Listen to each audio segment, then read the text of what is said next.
Coaching. My name is Dr. Richard Lewis. If you'd be so kind as to leave me a rating and your feedback, I would very much appreciate it, as it will help dynamic people such as yourself discover this podcast, and they could add it to their library of favorite podcasts.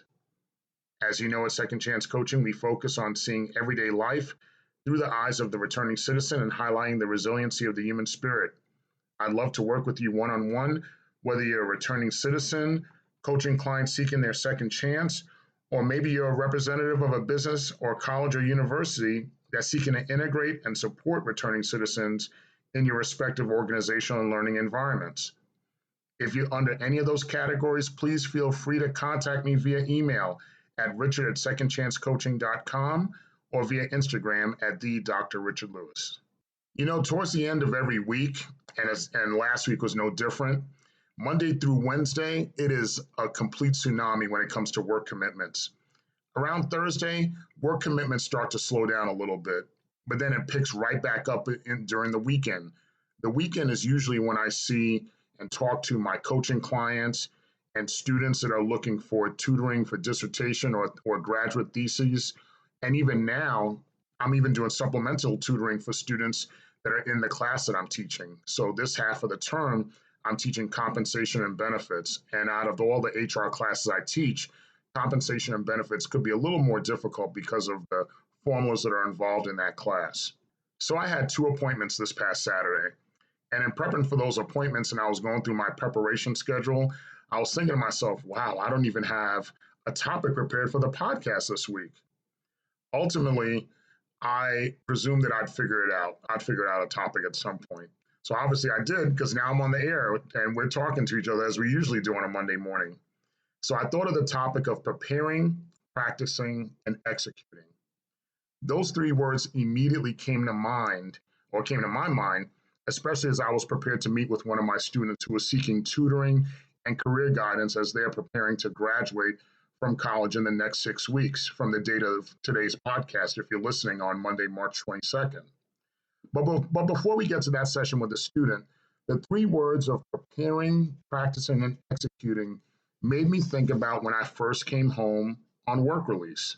In the carceral system, when you go through work release, you start with a 1-week orientation that's really designed to set the stage and really set the expectations that they have of you and the rules you have to adhere to. The success is not really anything they'll provide for you or really set up for you. They'll just tell you what you must do and what the collateral consequences you'll face if you don't do what exactly they tell you to do. So besides that, there was really nothing in that orientation that really stuck with me until we had a group session. We had a group session, and an older gentleman was the head of that worked at the facility. He was the head of that session that he spoke to us. I don't believe he spoke to us with any level of care. He seemed like he was just doing his job, but he did say a phrase during the course of his session that I never forgot. And he said, repetition leads to success. Repetition leads to success. Repetition leads to success. I heard him say those words, and funny enough, at that moment while I was sitting in the group, my mind went back to high school when I remember going to New York Yankee games with my best friends at the time, still my best friends now. Went to a New York Yankees game while we were in high school, and those are those years between 1985 and 1989. People know the Yankees now, and they're really good, and their dynasty coming back and everything. But between 1985 and 1989, if you remember, the Yankees were not consistently good, and they broke your heart a great deal of times. But the thing that I was paying attention as far as the repetition leading to success, if you go to a professional baseball game and happen to be at the Yankee game that day, between innings, the players who are playing defense, and that time it was the Yankees, they would practice throwing and warming up while they were preparing to go into that half of the inning. And they would do the practice and warm up with such grace and perfect precision. No one would drop a ball. They were just doing it like clockwork, like they were eating, sleeping, drinking baseball. And this was a team that wasn't that good, like I said. They weren't that good at the time, but they were so on point with those warm-ups. Then you have to think to yourself, well, why is that? They were professionals, of course. But think about it. They prepared, They practiced and they executed. Now, let's get back to when I was sitting in that work release group. When I heard repetition leads to success, the line made me think of where my life was at that point. At that point, of course, I'm home on work release, so I'm happy that I'm going to be at work release. But I was really thinking about how I was living my life up at that point.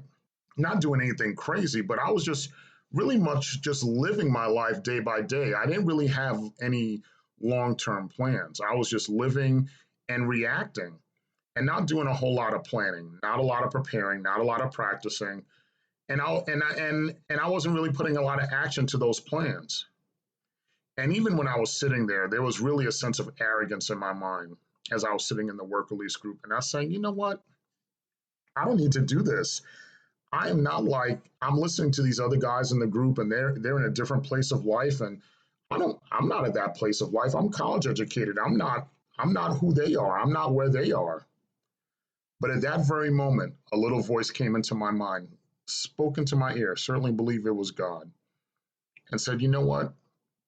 You're here for a reason. Even though you think you're college educated, even though you think you may be better than the folks sitting next to you, you're sitting in this room just like the rest of them. And just listen, stop and listen, because there's something here for you. At that moment, I said to myself, you know what? I'm going to be open to what's going on. And if repetition leads to success, there must be planning that comes along with it. And now let me do a new habit and plan these things out. Let me practice fundamental solid habits that will make my reentry journey successful because now I'm coming home. I'm on the reentry journey and I don't want anyone to go through with me what I went through as far as being incarcerated and supporting me and helping me through that process. So I wanted that reentry journey to be completely successful. When I got home, I implemented so many of the techniques I've spoken about with you guys in previous podcast episodes. You know, if you check out the episode of the Blueprint, New Beginnings, and other episodes, I talked to you about some of the strategies that I used to help me become a better person and certainly a better professional. Now, let's get back to yesterday as I was preparing to meet with my student. So I was preparing to meet with them via Zoom, carved out 90 minutes, no, 60 minutes. I only scheduled 60 minutes to meet with them. But then I ended up meeting with them for 120 minutes. It was a 2-hour session. So it was really good. She was getting a lot out of it. And I was getting, and I was excited to help her. You know, when you help somebody and you pay it forward, it really does sometimes does more for you than it does for the person that's helping. So we got the schoolwork done. We got the schoolwork part done. That was not too bad at all. And then we started talking about what she wanted to do with life after graduation. We discussed graduate school. She said she didn't want to go to graduate school right away. I said, that's fine. Look into going to graduate school a year later. Look and see what kind of jobs that you want to take to see if you're going to need a master's degree because it's a competitive edge degree depending on the field that you want to get into. Look at what other educational opportunities, whether it be a certification, whatever it is that you want to look at. But ultimately, start with looking at your passion and then decide from there what it is that you want to do next. At that point, she asked me to share screens, and then I looked at her resume. And we looked at her resume together. We looked at it objectively. I looked at her accomplishments, every job that she had, and the bullet points that she had under each job. So she talked about some of those accomplishments. We're good.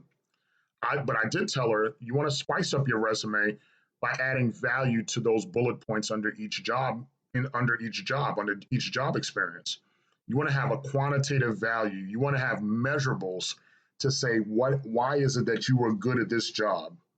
Because if the resume is going to get you the interview, but when you're in the interview, you have to sell yourself, and the person that's interviewing you is thinking, why are you so special? How are you more special than the person we interviewed right before you, or the person we're going to interview after you? How are you going to stand up next to your competition? And when we were talking about measurables, she wanted to know, Dr. Lewis, what do you mean about measurables? And I said, think about what makes you good to great. When you think about your measurables, do you save money? How much money did you save the company? How much money did you make them? What's the percentage of your customer service satisfactions? Think about when you do your performance evaluation, And what is it that your company says, you know what, you did this great, you did this great, you did that great?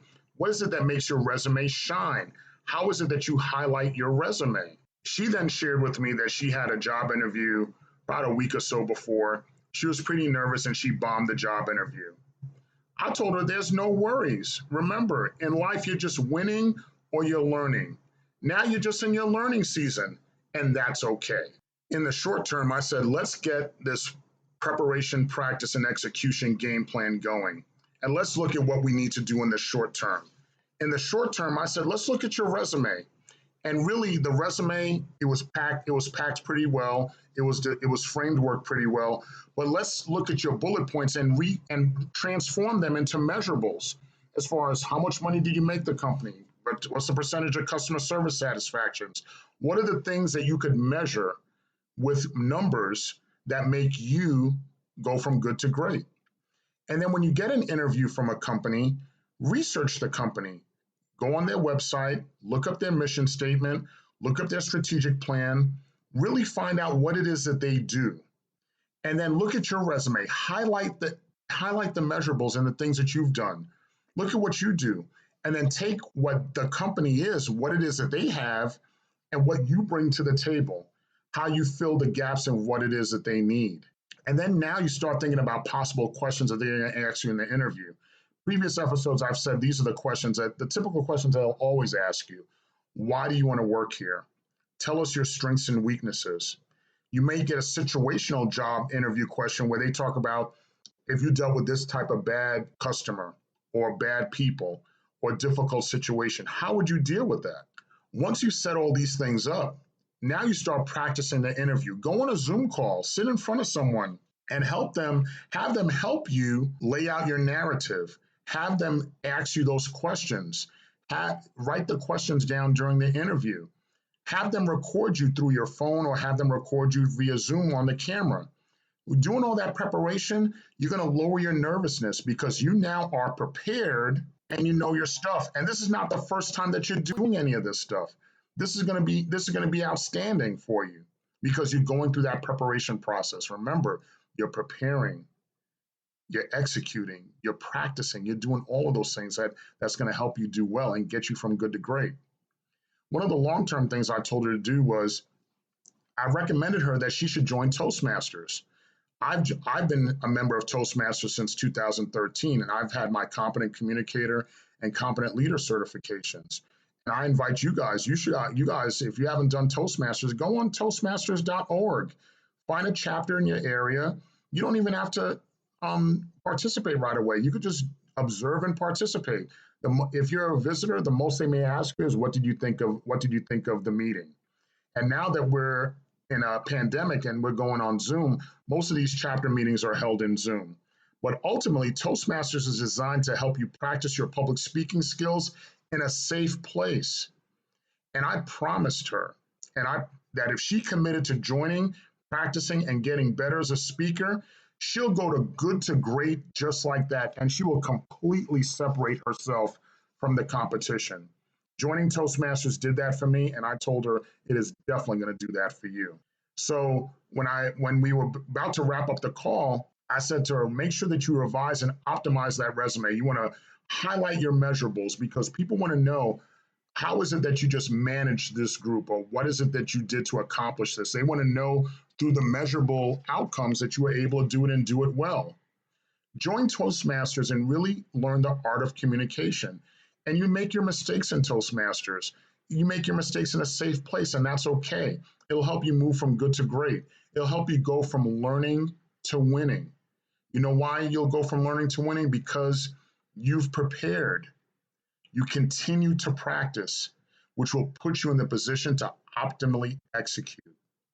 I have seen the transformation that preparing, practicing, and executing have had in my life.